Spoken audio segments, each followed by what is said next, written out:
এই যে ছোটুর শরীর খারাপ, ছোটুর ঠান্ডা লেগেছে, বমিও করলো। ছোটুর শরীরটা খুব খারাপ।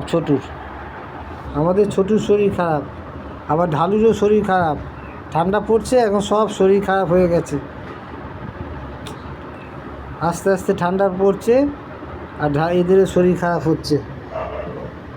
2-3 বার বমিও করেছে ছোটু। এই যে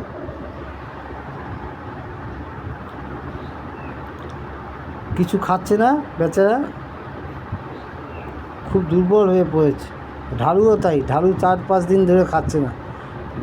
ঢালুর একটা মরা বাচ্চা হয়েছে, ব্যাস তারপর থেকেই ঢালু একদম কিছুই খাচ্ছে না। কি এগুলোকে ওষুধও খাওয়ানো যায় না, কোথায় কোথায় থাকে লুকিয়ে। ঢালুটা লুকিয়ে থাকে, সামনে আসে না।